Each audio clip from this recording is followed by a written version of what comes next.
Hello friends, and welcome back to another video. Today we'll be going through 10 of the biggest recent updates surrounding Amazon's The Lord of the Rings, The Rings of Power, which is now less than 80 days away with its debut on September 2nd. These updates will be a collection of the most recent news since the Empire article that revealed a lot of new information and those 3 new cover photos. So without further ado, let's get right into it. Beginning with the most recent update at number 10, we have the confirmation of Leith McPherson as the show's dialect coach. She mentions that she referred to Appendix E of The Lord of the Rings, which, quote, lays down the phonetic description of the sounds. That's my template, that's my touchstone, that's my home, she says. I try to be an ambassador for his work as much as I can. McPherson also worked on Peter Jackson's The Hobbit, so we may have some continuity there in regards to the Dwarven speech that we'll get to hear in Khazad-dûm. She also mentioned the prevalence of Quenya in this show. Next up, in at number 9, we have some talk about the budget, which is said to resemble that of a Marvel movie, according to showrunner Patrick McKay. In the original Empire magazine interview, the full quote states, "Really, this season is an 8-hour movie. This is the length of 3 Marvel films, done on the schedule for 2, but for the budget of 1. Regardless of the length of the season, the massive $450 million package for this show is still breathtaking for a television series, and from what we've seen so far, a lot of it does look beautiful." Now on to number 8, we have Celebrimbor's official appearance, confirming his pivotal role in the first season. Showrunner Patrick McKay emphasized the symbiotic link between Sauron and Celebrimbor that will encapsulate the show. Quote, "And one of the central figures in this story is the character of Celebrimbor, played by Charles Edwards. He's an elven smith who was manipulated into helping create the Rings of Power.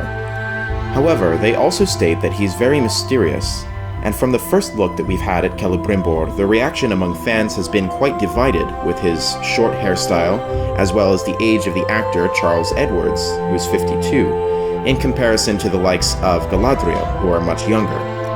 You'll just have to wait until September 2nd, which will be the true test of this more mysterious version we'll be getting of the character." Next up, in at number 7, we have the fact that the showrunners already know their last scene.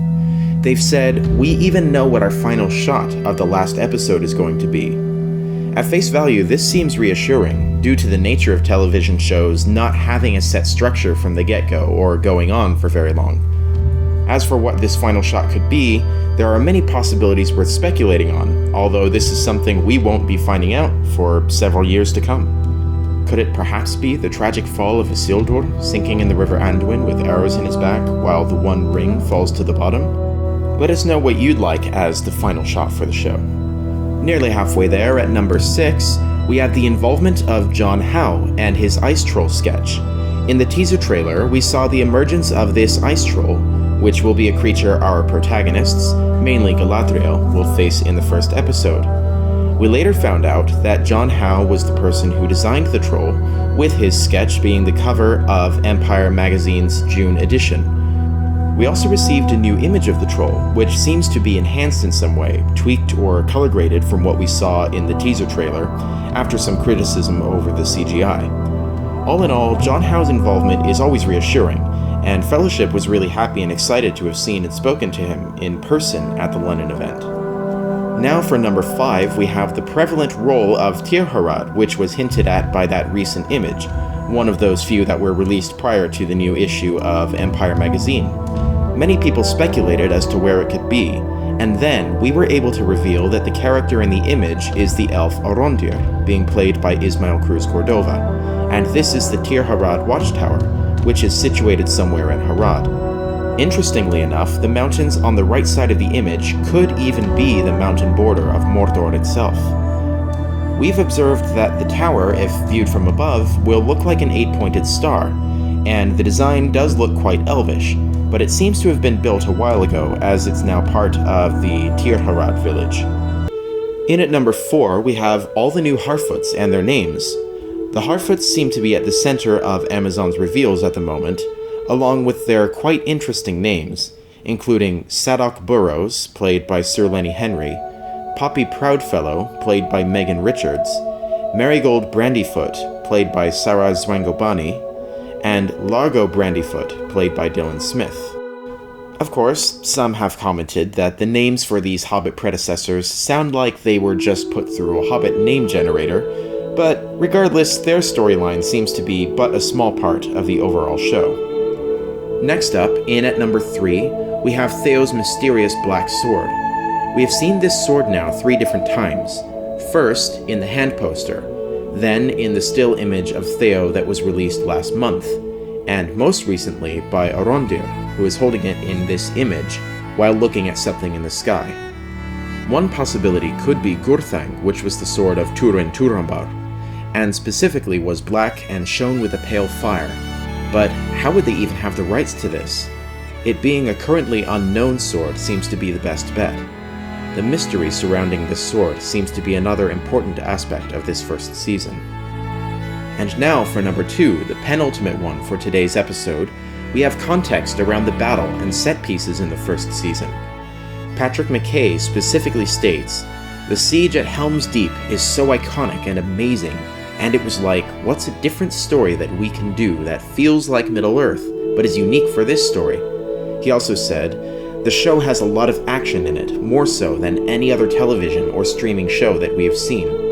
Every episode has set pieces, creatures, battles, and white-knuckle fights to the death." However, the more contested and debatable point is where Patrick McKay states, "But instead of having 10,000 orcs fighting 10,000 men, what's it like to have one orc in your face, in your kitchen? What's it like to kill an orc when you've never killed an orc before?" There will be big battles in the show, and 10,000 men versus 10,000 orcs, as some people were worried about, but the point here is that they will also show some more individual and personal fights as well.